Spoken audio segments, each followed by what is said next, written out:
Le 25 novembre 1795, le roi Stanislas II abdique sa couronne polonaise, qui est récupérée par le tsar. Un mois plus tôt, la Prusse, l'Autriche et la Russie se partageaient les derniers restes d'une Pologne déjà dépecée, qui disparaît cette fois de la surface de la Terre. Pourtant, quand le roi Sigismond Ier hérite de son trône 3 siècles plus tôt, rien ne laisse encore présager une telle catastrophe. La Pologne-Lituanie, cette union des deux plus grandes couronnes d'Europe de l'Est, s'étend sur plus d'1 million de kilomètres carrés. C'est le plus grand état du continent. D'autant que sa dynastie, les Jagellons, règne en parallèle sur les grands royaumes de Hongrie et de Bohême. À ce moment, la Pologne est la frontière du monde occidental. Au cours de sa longue histoire, des premiers ducs jusqu'à Sigismond, elle a adopté la religion et les institutions de l'Occident, le catholicisme, la langue latine, la royauté, la chevalerie. Elle est même fortement touchée par la Renaissance. Mais elle est aussi intimement liée à l'Est.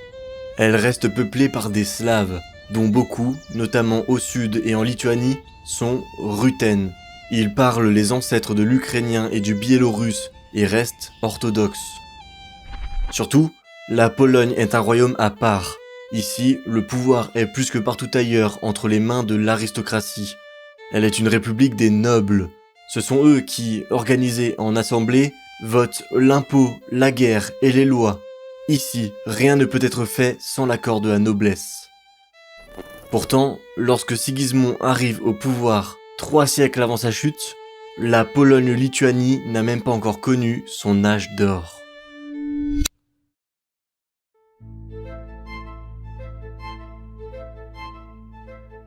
Dès son arrivée au pouvoir et pendant toute la durée de son règne, la Pologne de Sigismond Ier souffre de nombreuses guerres. À l'est d'abord, où la Moscovie cherche toujours à conquérir les terres rutènes de la Lituanie. Dès 1507, Sigismond s'attaque à Moscou, mais n'y gagne rien. En 1512, c'est le grand prince moscovite qui reprend l'offensive et parvient à s'emparer de l'importante cité de Smolensk. Si les Russes finissent par être repoussés sur le champ de bataille, la situation reste la même. La Lituanie continue de perdre petit à petit ses terres orientales.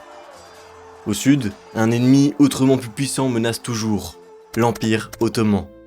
Celui-ci vassalise la Moldavie en 1538, tandis que la Pologne doit verser chaque année un lourd tribut aux Rana tatars de Crimée, qui risquent toujours de ravager les terres du sud-est du royaume, déjà dépeuplées à cause des raids. Mais la grande affaire du règne de Sigismond est surtout dynastique.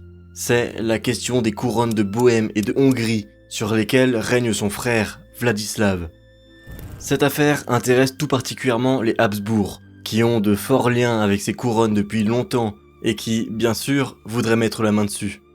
L'empereur Maximilien Ier fait pression sur Sigismond en soutenant les Teutoniques au nord, qui bien que censés être vassaux de la Pologne, lui sont en réalité complètement hostiles.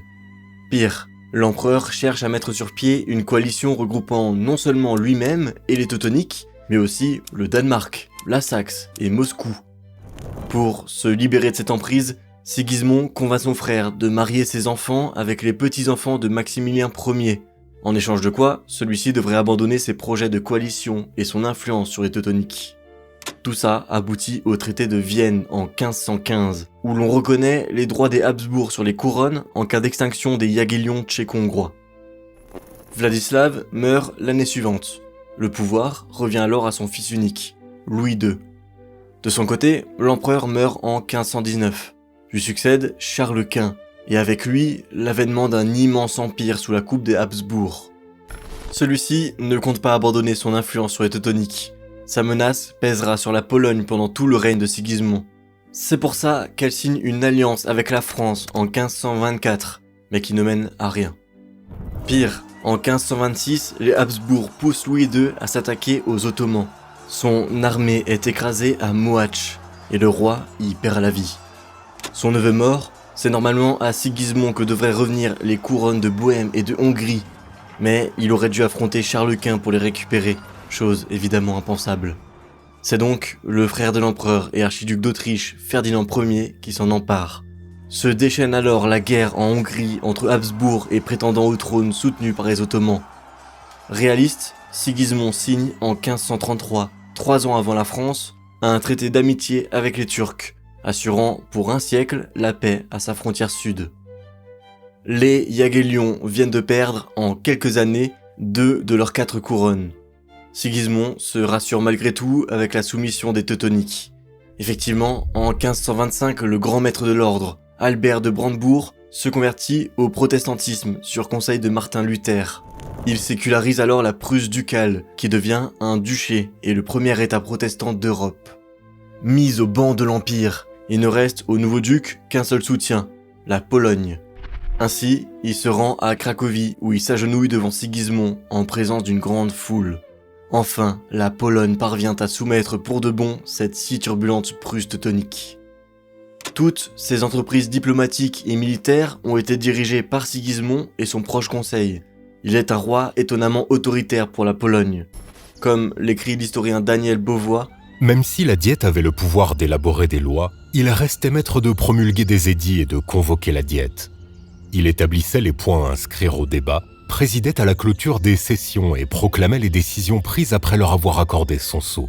Il dirigeait l'administration, notamment les finances. L'un de ses principaux pouvoirs était la désignation des grands fonctionnaires, des évêques et abbés, qui constituaient ainsi un corps à sa dévotion. De vastes apanages royaux garantissaient la vie d'une cour qui devint fastueuse. C'est sous le règne de Sigismond que la Pologne établit des relations internationales permanentes dans tout le continent, qu'elle déploie une foule de négociateurs, d'informateurs, de propagandistes et de corrupteurs dans plusieurs cours européennes. Ses ambitions militaires sont rendues possibles grâce à son armée moderne, qui se repose désormais exclusivement sur des mercenaires, bien entraînés et équipés, placés sous l'autorité d'officiers désignés par la couronne. Sigismond s'efforce à en faire une armée permanente, mais n'y parvient pas. La noblesse refuse la mise en place d'un impôt qui pourrait permettre d'entretenir une telle force. Chaque départ à la guerre est rendu possible par un budget spécial difficilement voté par la Diète et qui repose toujours sur la paysannerie, les juifs ou l'église, jamais sur la noblesse elle-même. Mais Sigismond, vieillissant, ne règne pas seul. Il a à ses côtés une reine italienne tout aussi influente à la tête de l'État, Bona Sforza, qui passe des décennies à placer ses favoris aux postes importants et à braver les lois et l'influence de la noblesse, jusqu'à faire élire puis couronner son fils, le futur Sigismond II, avant même la mort de son père. Chose impensable auparavant et que la noblesse fera vite interdire.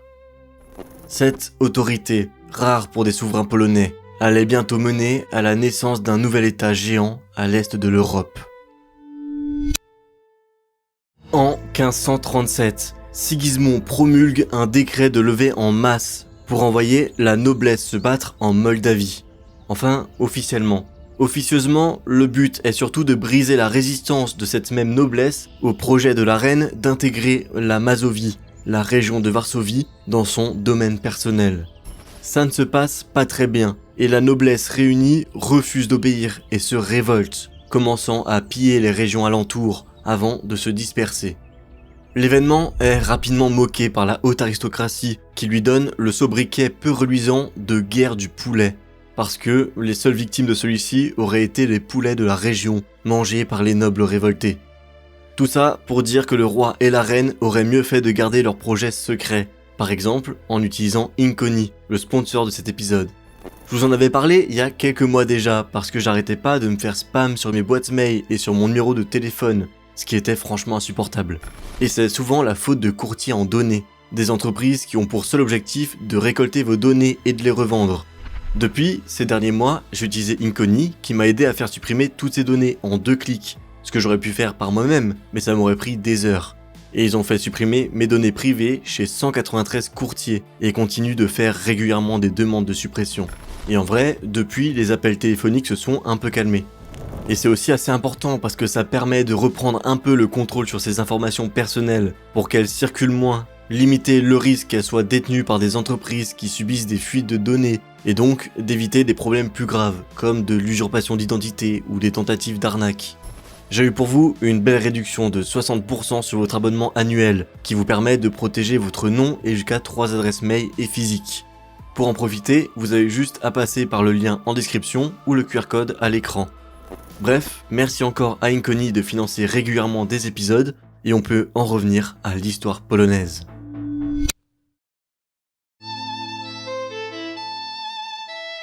Dès ses 9 ans, Sigismond II est élu co-roi de Pologne grâce à sa mère.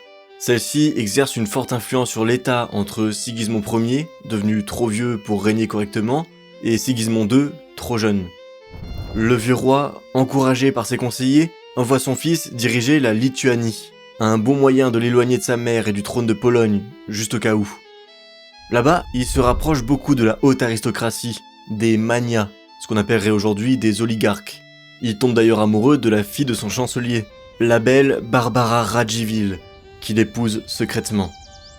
Lorsque Sigismond le Vieux meurt en 1548 et que le jeune devient roi, c'est la haute aristocratie et la noblesse polonaise qui s'inquiètent. Qu'allait-elle bien pouvoir faire de ce jeune roi influencé par des magnats lituaniens ? Pour se rallier leur soutien, Sigismond II leur cède de nouveaux titres et donations. Couronnée reine en 1550, Barbara Radziwiłł meurt peu de temps plus tard. Une tragédie qui sera source de bien des légendes, tableaux, romans et pièces de théâtre en Pologne. Ici d'ailleurs, la noblesse est comme partout ailleurs fortement touchée par la réforme. Nombre d'hommes influents se convertissent au calvinisme. Leurs idées, la suppression des juridictions ecclésiastiques et la fondation d'une église nationale viennent se mélanger aux revendications sociales de la noblesse. Une réforme de la justice, des finances publiques et de l'armée, et surtout un renforcement de l'union avec la Lituanie pour y fragiliser la position des magnats. Longtemps, Sigismond II, allié à la haute aristocratie, ignore ces revendications. Mais quand il part à la conquête de la Livonie en 1559, les caisses vides de l'État que les magnats refusent de renflouer le poussent à changer de politique. Entre 1562 et 64, deux diètes votent la restitution à l'État des terres qui avaient été distribuées par donation depuis le règne de Sigismond Ier, soit des terres qui avaient en grande majorité été récupérées par la haute aristocratie. Ces terres, qui sont donc récupérées par l'État, fournissent un bon revenu au trésor pendant les années suivantes, et Sigismond consent à affecter un quart de ses recettes à la mise en place d'une troupe permanente de 3000 hommes pour défendre le sud-est du pays, là où les Tatars mènent régulièrement des raids. Après s'en être pris aux magnats, voilà que la noblesse moyenne s'en prend à l'église. On vote une réforme de l'impôt. Une parcelle de terre pour laquelle un paysan payait auparavant 12 sous est désormais imposée à 20. Mais sur cette somme, le paysan n'en paye plus que 10. Les 10 autres étant ponctionnés sur la dîme du clergé. De même, les redevances que le clergé prélève pour Rome doivent désormais être affectées aux recettes royales. De concert avec la noblesse, et inquiet de son absence d'héritier, Sigismond renforce aussi les liens entre ces deux couronnes, afin qu'elles ne se séparent pas à sa mort. En 1569, il convoque une diète générale à Lublin, où il annexe les provinces du sud de la Lituanie à la Pologne, chose voulue par la moyenne noblesse lituanienne qui ne peut que profiter des privilèges polonais. À cette diète, il est aussi et surtout décidé que le Grand-Duché de Lituanie et le Royaume de Pologne seront désormais toujours gouvernés par un même souverain, élu lors d'une diète commune. Les deux États devront mener une politique étrangère commune, mais garderont chacun un trésor, des lois et une armée propre. Un noble lituanien ou polonais jouit désormais des mêmes droits dans les deux couronnes, ce qui allait accélérer l'appropriation des terres de l'Est par des seigneurs polonais et l'influence culturelle polonaise sur les nobles d'origine ruthène. Ainsi naît une nouvelle monarchie fédérale polono-lituanienne, la République des deux nations. Ces réformes menées par la noblesse moyenne en accord avec le roi visent à soutenir la politique extérieure. Dès 1557, les différentes puissances de la Baltique se disputent la Livonie. Ce reste de l'ordre teutonique, divisé en plusieurs vassaux touchés par la réforme, connaît de nombreux troubles intérieurs. La Lituanie, la Russie, le Danemark et la Suède en profitent tous pour en conquérir une partie. Après que l'ordre se soit sécularisé et placé sous la protection de Sigismond II, une guerre de 7 ans éclate entre la Russie et son allié suédois d'un côté et la Pologne et son allié danois de l'autre. Les alliances se renversent en 1568. Mais rien de tout ça n'est très concluant, et la guerre s'achève sur une Livonie divisée en 4 et une Pologne-Lituanie affaiblie. Bien que malheureuse sur le plan extérieur, la République des deux nations n'en est pas moins un pays plus riche que jamais.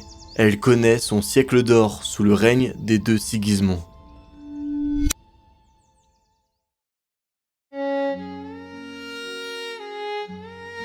Si la noblesse moyenne se sent capable d'affronter poétiquement les manias pendant le règne de Sigismond II, c'est parce qu'elle s'enrichit pendant tout le XVIe siècle.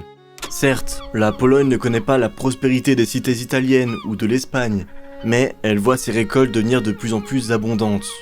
La noblesse ne part plus à la guerre et ne paye pas d'impôts. Elle profite alors de son temps et de ses bénéfices pour étendre ses domaines et attirer de la main-d'œuvre. Les 3,5 millions d'hectares cultivés produisent plus d'1 million de tonnes de céréales. Les rendements sont très bons et n'augmenteront plus avant le 19e siècle. La majorité de cette production est vendue dans les forts du pays. Seule une petite partie de celle-ci est acheminée jusqu'à Dansk pour y être exportée sur des navires néerlandais. On peut y ajouter environ 50 000 têtes de bétail et une centaine de milliers de peaux animales exportées par voie terrestre.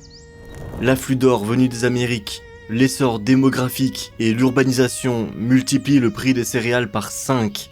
Loin de profiter à la paysannerie, tout ça renforce fortement le servage, au même moment où il disparaît en Europe de l'Ouest.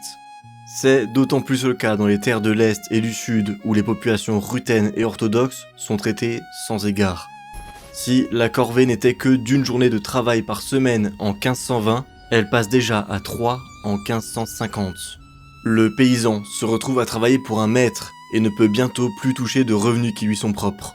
Ici, comme en Russie, la population paysanne prend la triste route de l'esclavage. Vers la fin du règne de Sigismond II, la République des Deux Nations compte environ 8 millions d'habitants sur un territoire d'un peu plus de 800 000 km². La population se concentre surtout en Pologne, parce que les steppes du sud de la Lituanie restent toujours dépeuplées. C'est pourquoi les raids tatars n'aident pas. La paysannerie représente 67% de cette population, la bourgeoisie 23%, la noblesse et le clergé 10%. Sauf exception, tout le monde mange à sa faim. On ne recense aucune famine dans la Pologne du XVIe siècle, d'autant que les guerres sont rares et se déroulent aux marges du royaume. Les villes gagnent en population. Elles sont maintenant plus d'une dizaine à dépasser les 10 000 habitants. La plus grande de toutes, Dansk, en atteint 60 000. Les activités artisanales et le commerce se développent dans ces cités. D'ailleurs, c'est dans ces villes que se répand d'abord la réforme. Si elle est dans un premier temps freinée par Sigismond Ier, son fils finit par concéder une liberté de culte totale en 1557. C'est plus ou moins 20% de la noblesse qui y adhère, pour la plupart au calvinisme, parce que le luthérianisme semblait trop attaché à la royauté. D'autres hérésies s'y développent aussi. Le hussitisme, propagé par des immigrés tchèques dans le sud de la Grande Pologne, ou le socinianisme, prôné par des immigrés italiens. Le roi, qui ne s'appuie pas ici sur un droit divin pour régner, n'a aucune raison de lutter contre les conversions, d'autant que l'anticléricalisme touche autant les catholiques que les protestants, comme on l'a vu avec les lois votées contre le clergé. La tolérance religieuse reste donc la norme, autant pour les hérésies chrétiennes que pour le judaïsme.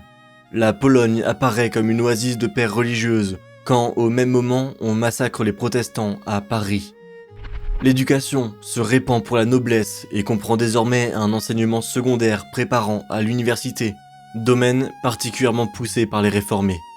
L'imprimerie tourne aussi à plein régime. On passe d'une 20aine d'ouvrages imprimés par an au début du siècle à 120 à la mort de Sigismond II.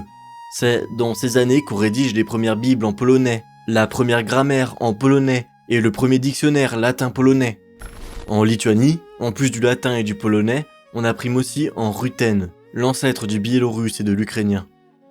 Les arts deviennent eux aussi de plus en plus courants. On voit naître les premiers dramaturges polonais et de nombreux artistes, architectes, compositeurs, philosophes et penseurs politiques. Comme l'Europe de l'Ouest, la Pologne est touchée par la Renaissance et l'humanisme. Elle entre dans l'époque moderne.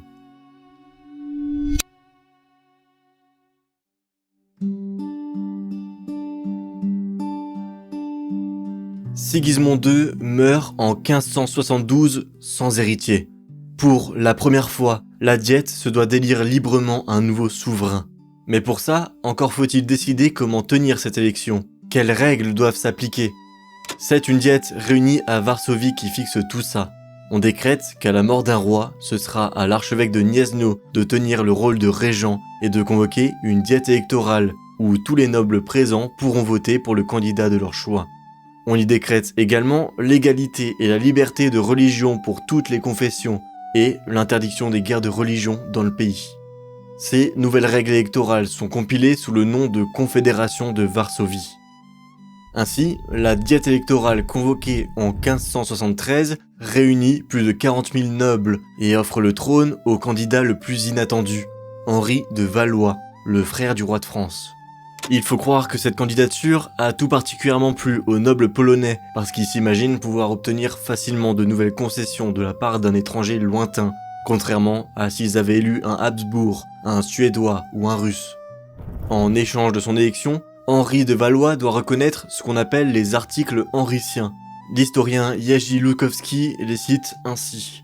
Le roi ne désignerait pas son successeur vivente rege, il lui incomberait de maintenir la paix interconfessionnelle. Il déciderait des questions de paix et de guerre conjointement avec le Sénat et l'Assemblée. Le Parlement serait convoqué tous les 2 ans pour une session d'une durée de 6 mois, où, selon nécessité, le consentement de ce dernier serait requis pour tout impôt extraordinaire. L'autorité de la noblesse sur ces paysans resterait inchangée. Si un roi omettait d'observer ses engagements faits sous serment, il perdrait l'obéissance de ses sujets. Bien sûr, le jeune roi, habitué à l'absolutisme français, ne se plaît guère à Cracovie.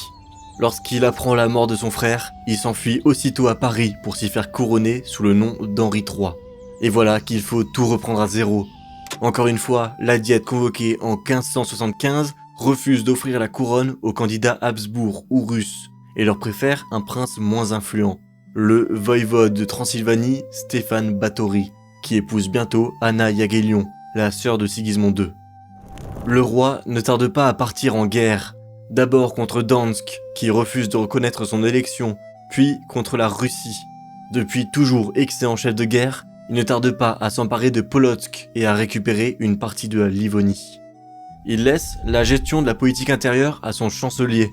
Dès son élection, il accepte de renoncer à ses prérogatives judiciaires sur la noblesse. Désormais, ce ne sera plus au roi de juger celle-ci en appel, mais à des tribunaux eux-mêmes composés de nobles, ce qui, bien sûr, leur offre une quasi-immunité judiciaire. Mais avec cette première expérience électorale et les réformes qui l'accompagnent, c'est la République des 2 nations qui prend forme. Comme le dit l'historien Michał Timowski, la libre élection, les articles henriciens, la Confédération de Varsovie et les réformes judiciaires de Stéphane Báthory achevèrent la formation du système étatique de la Pologne et de la Lituanie tout à la fois comme monarchie et comme république nobiliaire. L'égalité des droits pour l'ensemble de la noblesse, les attributions de la diète, le contrôle étendu sur le pouvoir royal et la tolérance religieuse constituaient les bases de cette démocratie nobiliaire. C'était un système original, attrayant, garantissant les droits civiques de la noblesse. Un système radicalement différent des absolutismes en vigueur en Europe.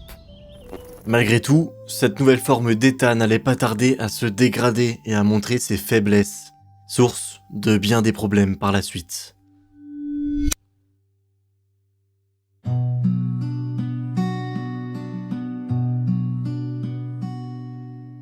Après la mort de Báthory en 1586, c'est vers une autre dynastie étrangère que la noblesse polonaise se tourne, les Wasa de Suède.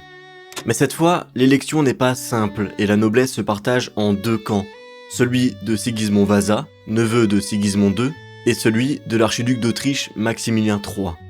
C'est sur le champ de bataille que se règle le différend. L'archiduc finit prisonnier et doit renoncer à ses droits sur la couronne, tandis que le Suédois est couronné en tant que Sigismond III. Les Wasa garderont jalousement ce trône pendant près d'1 siècle. Les 2 fils de Sigismond, Vladislav IV et Jean-Casimir II, seront successivement élus après sa mort. Mais cette ascension suédoise n'est pas sans poser problème. Sigismond et ses fils ambitionnent toute leur vie de récupérer la couronne suédoise, qui tombe entre les mains d'une autre branche de la famille. Entre ça et les différents territoriaux, la Suède devient l'un des pires ennemis de la République des 2 nations.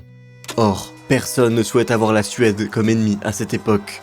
Celle-ci a, à ce moment, mis sur pied l'une des meilleures armées du continent. Elle est l'un des rares États à pouvoir s'appuyer sur une armée permanente et nationale, d'autant plus bien équipée grâce à ses nombreuses mines de fer. Les 2 pays s'affrontent entre 1600 et 1629. Ce long conflit, entrecoupé de périodes de trêve, tourne en défaveur de la Pologne. Avec la paix d'Altmark de 1629, le roi de Suède Gustave Adolphe, soutenu par la France et l'Angleterre, gagnent la Livonie du Nord et l'embouchure de la Vistule, ainsi que le droit de taxer les villes commerciales polonaises, dont Dansk. Grâce à une médiation française, un second traité permet d'expulser les Suédois des villes du littoral, bien qu'il entérine la perte de la Livonie. Mais la menace est loin de se cantonner à la Baltique. Au sud, la paix avec l'Empire ottoman se fait toujours plus fragile. Au-delà du Dniepr, se regroupent depuis plusieurs décennies tout un tas de paysans orthodoxes fuyant les malheurs du servage, venus autant de la République que de Russie.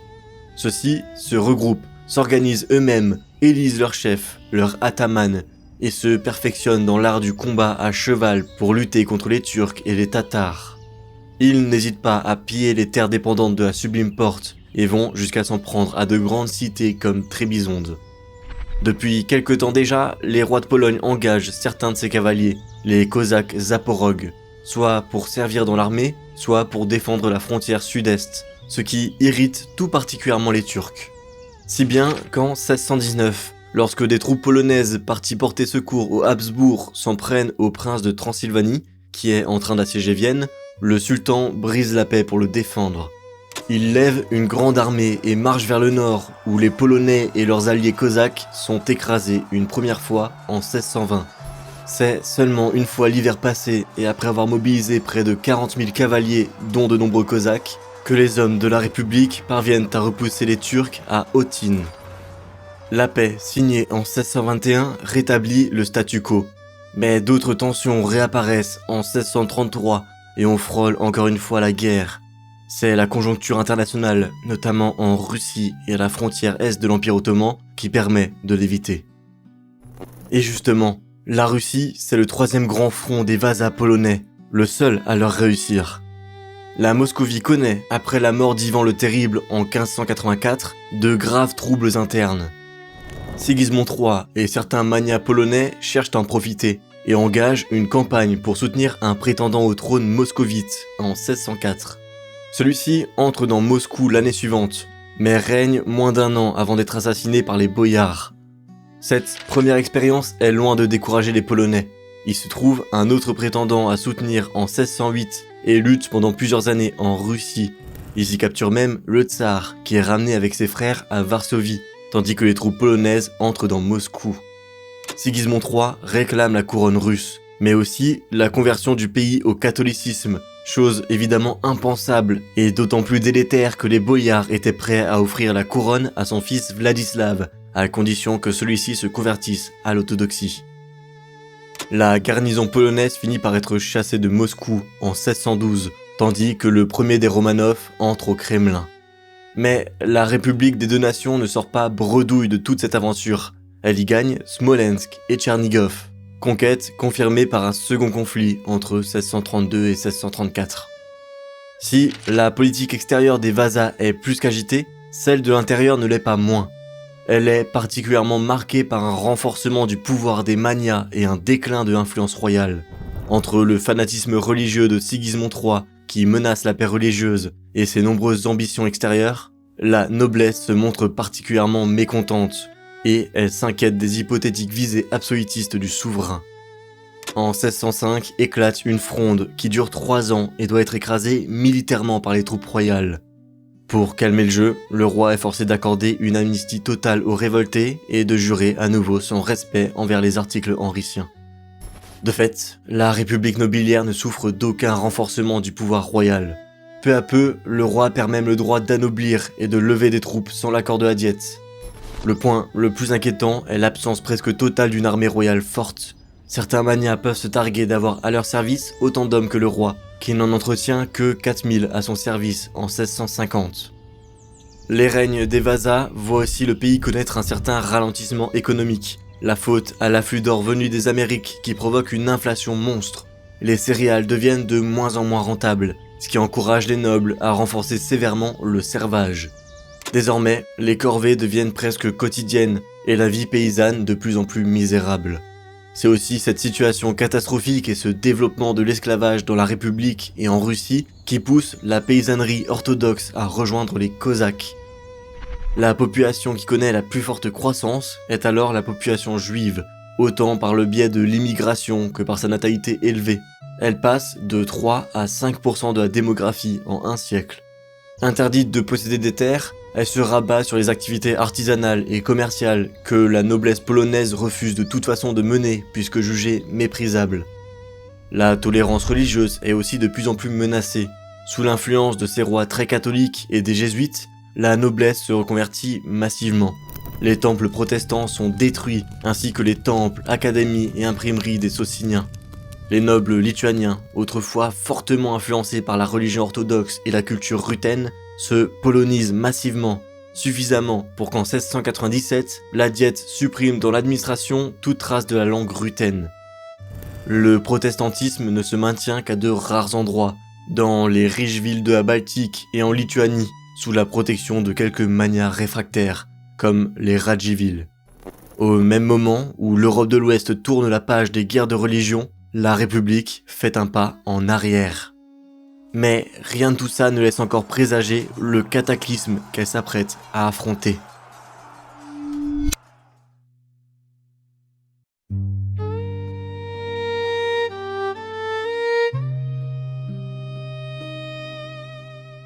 Le second des Vazas de Pologne, Władysław IV, rêve de lever une gigantesque croisade contre les Turcs.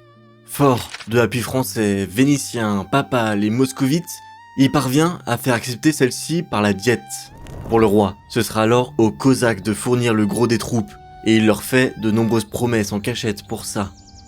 Ces Cosaques zaporogues, de plus en plus nombreux, réclament d'être représentés à la Diète et de servir plus nombreux sous le drapeau polonais, source de revenus pérennes pour eux. Or, ils se heurtent au mépris des seigneurs polonais, qui ne voient en eux qu'une menace pour la paix sociale, et pire encore, une échappatoire pour les serfs. La haine est partagée par les zaporogues, qui n'en peuvent plus de cette élite catholique qui réduit leurs frères ruthènes orthodoxes en esclavage. Quand le roi envoie une armée de 20 000 hommes s'attaquer aux Turcs, il espère voir les Cosaques se ranger à ses côtés, mais il n'en est rien. Ceux-ci se regroupent derrière l'hetman Bogdan Khmelnytsky, qui soulève toute la paysannerie de la rive droite du Dniepr et s'allie avec les Tatars de Crimée, aux côtés desquels il écrase l'armée polonaise à 2 reprises début 1648. Cette révolte n'a rien à voir avec la monarchie. Elle est le résultat d'un conflit privé qui a gravement dégénéré entre l'hetman et un fonctionnaire. Mais alors que la révolte gronde au sud-est, le roi, malade, meurt en Lituanie. La République des deux nations, privée de souverain, est alors au bord de la catastrophe, d'autant que l'hetman Zaporog écrase une nouvelle armée en septembre. La Diète offre alors la couronne au frère de Władysław IV, Jean Casimir. Mais la priorité du moment, c'est d'écarter la menace cosaque. C'est en août qu'on signe une trêve, que l'hetman est forcé d'accepter à la demande de ses alliés tatars. Mais les deux camps sont insatisfaits de cette paix, et la guerre reprend vite. Cette fois plutôt à l'avantage de la République. Déçu par ses alliés tatars, Khmelnytsky se rapproche d'une autre puissance, la Moscovie. Il signe une alliance avec le tsar Alexis en 1654 qui place son Ukraine indépendante sous la protection de Moscou. Bientôt, c'est la moitié de la Lituanie qui est occupée par les Russes, ce qui déclenche l'intervention de la Suède dans le conflit. Le roi Charles X s'inquiète pour ses positions autour de la Baltique. Et voilà une bonne occasion pour chasser les Vazas de Pologne, histoire qu'ils arrêtent de revendiquer son trône. Suite à la défection d'une grande partie de la noblesse et la fuite de Jean Casimir en Silésie, le roi suédois entre dans Varsovie en septembre 1655. L'électorat du Brandebourg en profite pour occuper les villes prussiennes. Mais la brutalité des troupes suédoises et russes qui ravagent le territoire provoque un sursaut national. Les Polonais peuvent compter sur des soutiens étrangers, et, alliés aux Tatars de Crimée, ils repoussent même une armée transylvanienne à l'été 1657. Cette même année, l'électeur du Brandebourg Frédéric Guillaume change de camp et obtient en échange l'indépendance de la Prusse ducale, tandis que Charles X meurt en février 1660, après une campagne réussie contre le Danemark. Avec la paix d'Oliva signée peu de temps plus tard, Jean Casimir abandonne ses prétentions au trône suédois, tandis qu'on rétablit le statu quo entre la Suède et la République. La paix avec les Cosaques revient elle en 1658, quand on promet de fonder une principauté ruthène au sud-est qui aurait les mêmes droits que la Pologne et la Lituanie dans la République. Mais cet accord embrase le conflit avec la Moscovie, qui compte bien mettre la main sur les Zaporogues et la Ruthénie. La guerre se poursuit longuement. Les Polonais remportent d'ailleurs de nombreuses victoires, mais personne n'a les moyens de réellement exploiter celles-ci. Le traité, signé en 1667, établit une trêve de 13 ans et cède Smolensk aux Russes. Ils récupèrent aussi Kiev, qu'ils promettent de restituer d'ici 2 ans, ce qu'ils ne feront évidemment jamais. Jean Casimir, quant à lui, affaibli par le déluge et la haine que lui vaut la noblesse, abdique l'année suivante. Le déluge ravage la République autant que la guerre de 30 ans ravage le Saint-Empire. Il est d'ailleurs à ce moment perçu comme une guerre de religion parce que les envahisseurs russes et suédois sont orthodoxes et luthériens. Surtout, c'est avec ce conflit que les États voisins commencent à s'initier dans la politique intérieure du pays, cherchant à y saper toute tentative de réforme. Mais pour l'heure, le pays est dévasté et se retrouve une nouvelle fois sans souverain. Fatigué de toutes ces influences étrangères, c'est vers un Polonais que se tourne la Diète. Michał Wiśniowiecki est élu roi en 1669 grâce à la renommée de son père. Mais il ne règne que 4 ans. Roi faible à la santé fragile, il vit un enfer. L'Empire ottoman profite de la faiblesse de la République pour marcher sur le sud de celle-ci et s'emparer de la Podolie, tandis que l'ataman cosaque se déclare vassal de la Sublime Porte. Mais un autre noble se démarque pendant le conflit, le grand hetman de la couronne, c'est-à-dire le chef des armées, Jan Sobieski. Il parvient à repousser les Turcs à Otyn en 1673 et, auréolé de cette victoire, se fait élire roi l'année suivante. La paix est signée en 1676 et fait perdre quelques territoires à la République. Mais peu de temps plus tard, Sobieski se tourne vers l'Autriche, que la Diète accepte de soutenir dans sa guerre contre les Turcs. Quand, en 1683, ceux-ci mettent le siège devant Vienne, le roi vole au secours de son allié à la tête de 25 000 hommes, et prend même le commandement des troupes allemandes, fortes de 46 000 soldats. C'est à la tête de cette gigantesque armée qui libère la capitale le 12 septembre, victoire qui lui offre un prestige incomparable, mais aucun avantage militaire. Il est lui-même vaincu l'année suivante. Bon allié, l'Autriche n'apporte aucune aide à la République dans ses tentatives de reconquête de la Podolie dans les années suivantes. Il faut dire que l'empereur Léopold méprise ce roi polonais qui ne porte pas la perruque. Pour obtenir la neutralité de Moscou, Sobieski doit lui abandonner un droit de protection sur la religion orthodoxe au sein de la République. Cette clause, véritable cheval de Troie diplomatique, permet aux Russes d'intervenir toujours plus en avant dans la politique intérieure du pays. Avec la paix signée en 1699, la Pologne récupère enfin la Podolie, tandis que l'Autriche étend largement son contrôle en Hongrie. Sobieski, quant à lui, meurt 2 ans avant celle-ci. Cette seconde moitié du XVIIe siècle est une catastrophe pour la République.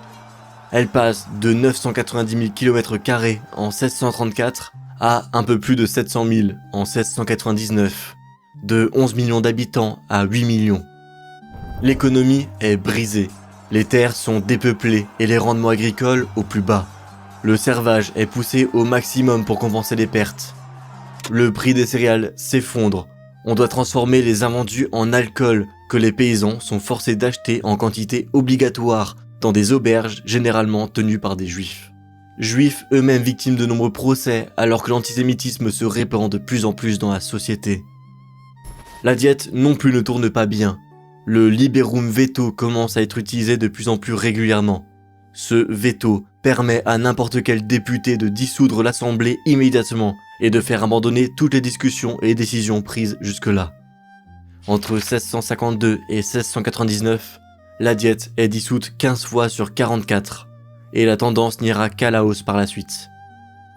À la fin du XVIIe siècle, la République des 2 nations est dépecée, appauvrie, son système politique dépérit entre les mains d'une noblesse imbue d'elle-même qui refuse toutes sortes de réformes, tandis que les puissances étrangères commencent à étendre leur influence jusqu'à la Diète.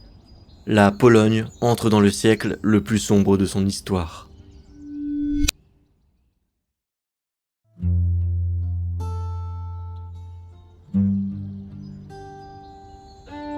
Après la mort de Sobieski, la rivalité entre Mania exclut l'élection de son fils ou d'un autre noble polonais à la couronne. On élit alors un Français, le prince de Conti, François-Louis. Mais avant même qu'il débarque en Pologne, un parti rival élit contre lui un Allemand, le prince-électeur Frédéric Auguste de Saxe. Déjà souverain d'une belle principauté voisine de la République, il prend la route de Cracovie à la tête d'une armée et s'y fait bientôt couronner roi. Il cherche à profiter de son armée et de sa mainmise sur la Diète, qu'il parvient à pacifier grâce à sa prestance, sa conversion au catholicisme et au prestige de sa principauté allemande, pour réaliser des conquêtes, et ainsi sceller une union polono-saxonne sur le long terme. Il pense pouvoir profiter de la jeunesse du roi de Suède Charles XII pour le chasser de Livonie, et trouve pour ça des soutiens en Russie et au Danemark. Mais cette tentative se transforme en catastrophe. Le jeune roi se révèle être un excellent militaire, tandis que son armée reste l'une des meilleures du continent. Elle ne tarde pas à écraser les Danois et repousser les Russes, avant de s'enfoncer dans le territoire de la République. Véritable répétition du déluge, Varsovie tombe en 1702, puis Cracovie, tandis qu'il impose à la Diète la destitution du Saxon au profit d'un Polonais qui lui est fidèle, Stanisław Leszczyński. Bientôt, les troupes suédoises entrent en Saxe où elles forcent Frédéric Auguste à renoncer à sa couronne, tandis qu'en Pologne, une partie des nobles refuse de se soumettre, proclame la déposition de Leszczyński et cherche le soutien du tsar Pierre. Mais en 1709, les Suédois sont écrasés à Poltava et l'intervention des Turcs dans le conflit se solde par un échec en 1711. Frédéric Auguste rentre bientôt en Pologne alors que le conflit quitte le territoire pour aller se poursuivre au nord entre la Suède et la Russie. Le roi pense toujours pouvoir profiter de son armée pour imposer des réformes et un pouvoir plus fort pour la royauté. Mais la noblesse, soutenue et encouragée par le tsar, s'y oppose. En 1716, 18 000 soldats russes entrent dans Varsovie et forcent la Diète à ratifier un traité. Celui-ci interdit à la République d'entretenir une force armée théorique de plus de 24 000 hommes, en réalité plutôt 14 000. La Pologne se retrouve désarmée, inexistante sur le plan international, incapable de gérer elle-même sa politique intérieure. Et tout ça convient très bien à la noblesse, qui voit là un bon moyen de défendre sa liberté dorée, c'est-à-dire ses privilèges aberrants et l'exploitation d'une paysannerie réduite à l'esclavage. Le fanatisme catholique de plus en plus affiché de la noblesse donne de bonnes raisons aux puissances étrangères d'intervenir dans la politique de la République. Dès 1717, la Diète réduit largement les droits des dissidents, c'est-à-dire des orthodoxes et des protestants. Surtout, c'est sur le terrain de la succession de Frédéric Auguste qu'on s'agite le plus. Le Saxon, la Prusse, la Russie et l'Autriche souhaitent faire élire son fils au trône, qui s'appelle aussi Frédéric Auguste, alors que la France essaye d'apporter la couronne au roi déchu Stanisław Leszczyński. Dès 1725, l'ambassadeur de France fait dissoudre grâce au liberum veto toutes les diètes où Frédéric Auguste tente de mettre en avant son fils. Si bien que, grâce au pot de vin, Leszczyński est élu roi à la mort de son adversaire, en 1733.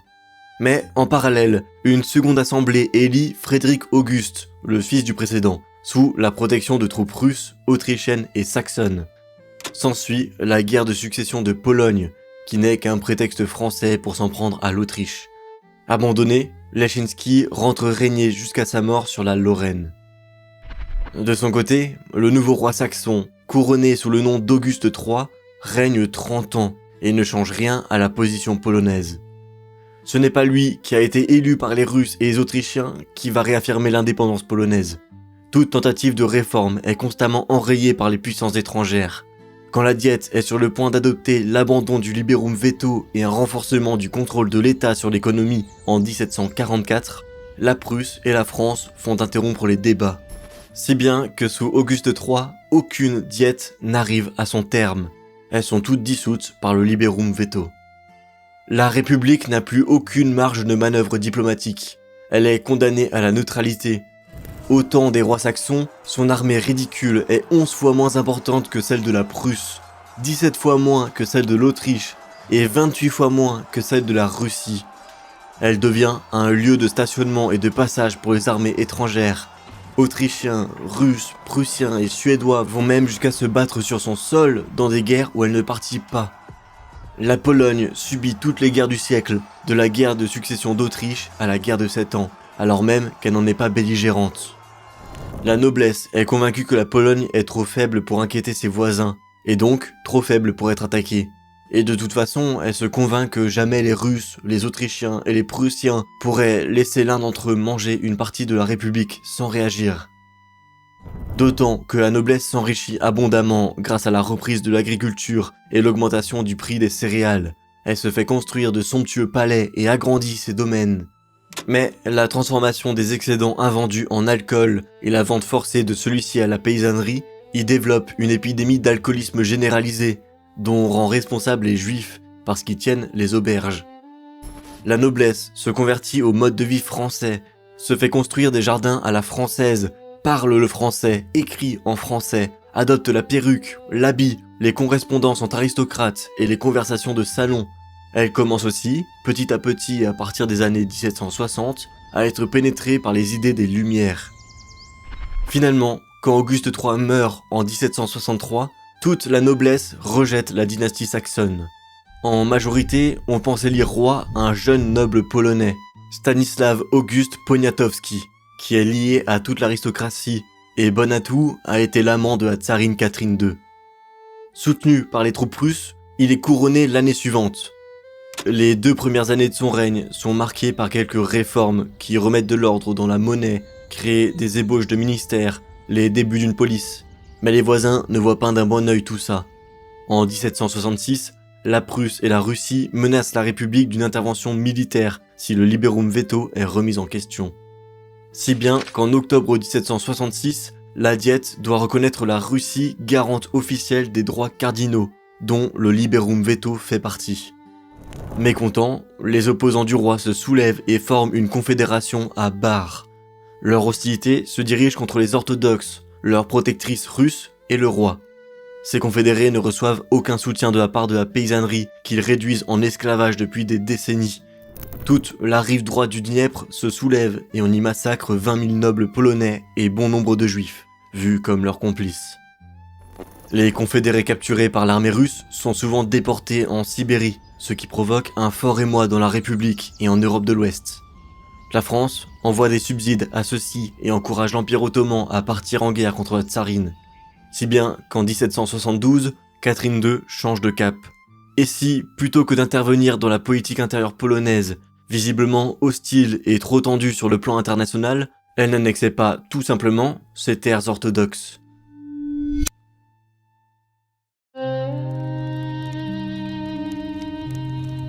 Le front principal pour les Russes, c'est le Danube, c'est la Crimée, c'est l'Empire ottoman. Si bien que lorsque les 2 puissances entrent en guerre en 1768, Frédéric II, roi de Prusse et allié de la tsarine, met en garde celle-ci. Il la prévient qu'une trop grande expansion dans la région provoquerait à coup sûr une intervention franco-autrichienne et embraserait le continent européen.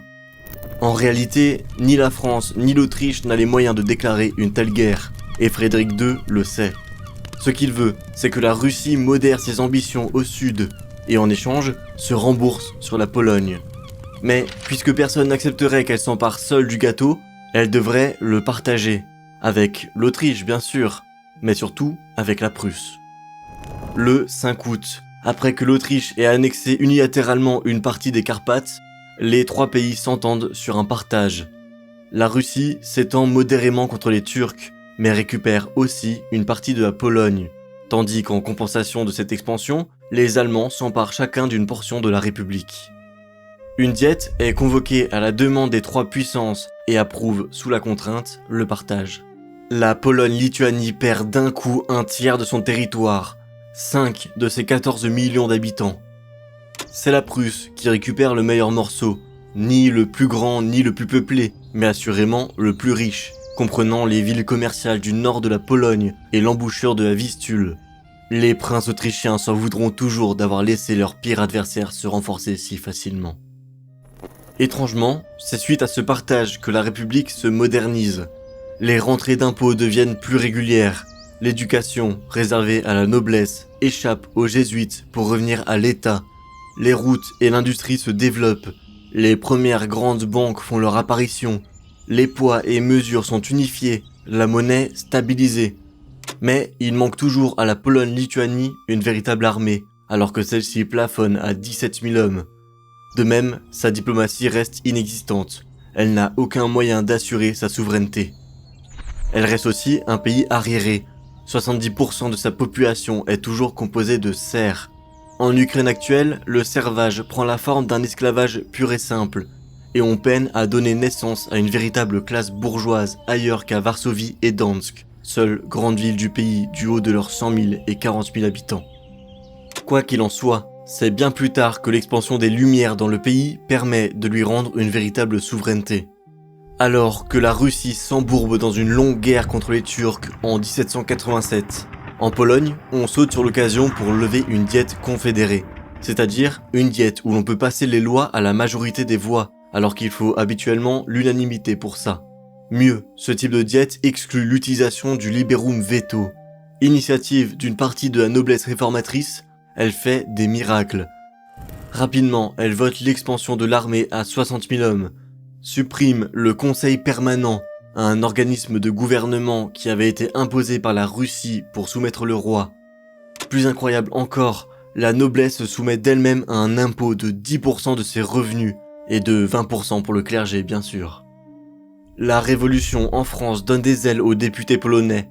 Comme à Paris, on se promet de donner une constitution à la République des deux nations. Mais le temps presse, parce qu'on sait que la victoire russe est proche. Un représentant de la tsarine est d'ailleurs réapparu il y a peu à Varsovie pour y attiser des idées réactionnaires. Les réformistes profitent du départ d'une bonne partie des députés à l'occasion des vacances de Pâques pour faire voter leur constitution. Tout ça ressemble fort à un coup d'État, d'ailleurs encouragé par le roi qui est parmi les hommes les plus progressistes de la diète. Et ainsi, en ce 3 mai 1791, la République des deux nations se dote de l'une des premières constitutions d'Europe continentale. Elle n'a bien sûr rien à voir avec celle qui naîtra 4 mois plus tard en France.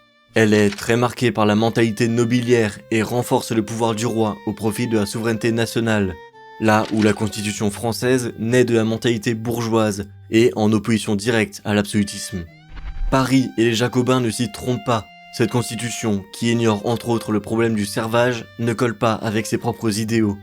D'autant que la Russie y déploie une lourde propagande pour y discréditer la révolution polonaise.